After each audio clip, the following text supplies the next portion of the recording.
قربانی کے لیے مفتی صاحبان کہتے ہیں کہ اوپر کھڑا ہونا چاہیے، خود کرے یا اوپر کھڑا، میں نہیں کھڑا ہو سکتا۔ جانور جب تڑپتا ہے تو مجھے کچھ ہونے لگتا، تو میں بچوں کو بھیجتا ہوں جاؤ قربانی پہ کھڑے ہو، میں تو مرغی ذبح ہو رہی ہوں نا تو اس کو تڑپتے نہیں دیکھ سکتا۔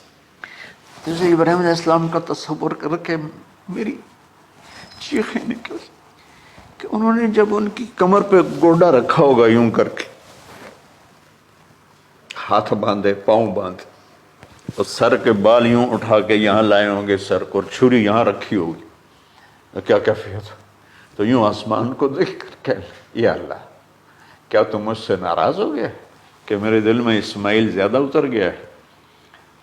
یا اللہ ایسا کبھی نہیں ہے، یا اللہ یا میرا کوئی امتحان تو لے رہا ہے، یا اللہ تیرے اوپر سب کچھ قربان ہے۔ اور یوں چلائی، اور اللہ تعالیٰ نے، چھری کی کیا حیثیت ہے، اس نے چلنے سے انکار کر دیا، پھر چلائی، پھر چلائی۔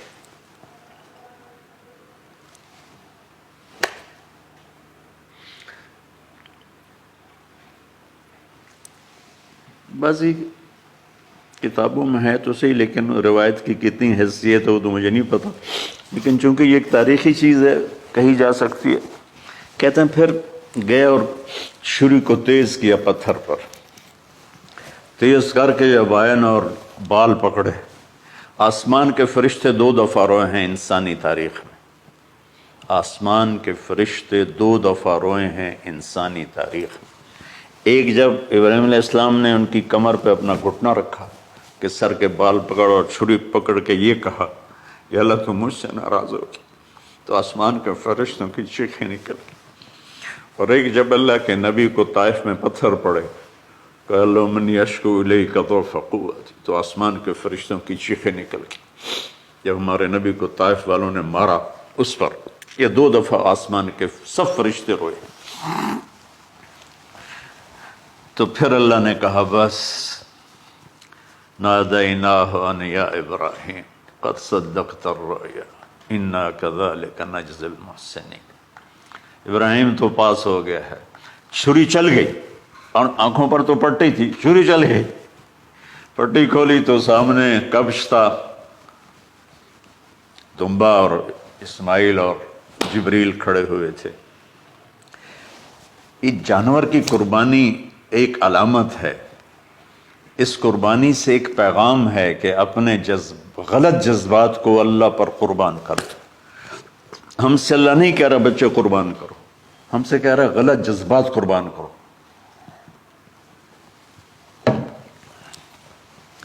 ہم سے اللہ کہہ رہا ہے اپنے جذبات کو دبا دو جو تمہیں اللہ اس کے رسول سے دور کرتے ہیں، ان پر چھری چلاؤ۔ جو اللہ اس کا محبوب کہتا ہے ان کو کرنے کے لیے بھی اپنے جذبات پہ چھری چلاؤ۔ سچ بولنے کے لیے چھری چلانی ہے تو چلاؤ اپنے جذبوں پر، اب اس کو پھیلا دو۔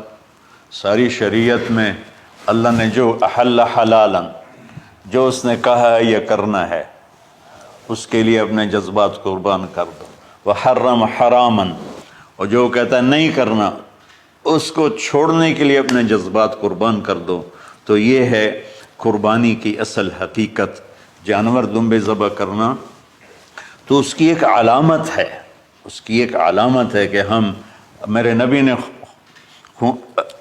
نے حج پر 63 اونٹ ذبح کی، اپنے ہاتھ سے ذبح کی، باقی 37 حضرت علی رضی اللہ تعالیٰ علیہ السلام نے ذبح کی۔ تو بھائیو، قربانی کی اصل یہ ہے کہ ہم اللہ اس کے رسول پر اپنے جذبوں کو قربان کر رہے ہیں، اپنے جذبوں کو۔ عید قربان کا فلسفہ ہے اللہ اس کے رسول کی اطاعت پہ قربان ہو جانا۔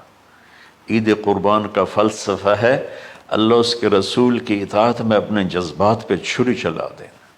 عید قربان کا فلسفہ ہے اللہ اس کے رسول کی اطاعت کے سامنے گردن کو جھکا دینا، اور اس کے لیے جس بھی کڑے امتحان سے گزرنا۔ ہم اللہ نہ کرے ہم امتحان نہیں مانگتے، یا اللہ نہیں مانگتے، یا اللہ نہیں مانگتے، عافیت مانگ، عافیت مانگ۔ تو میرے بھائی بہنوں، ہم اللہ کی بارگاہ میں جھکے، ہم اللہ کی بارگاہ میں جھکیں، اس کے رسول کی بارگاہ میں جھکیں، تاکہ ہمارا یہ جہان بنے وہ جہان۔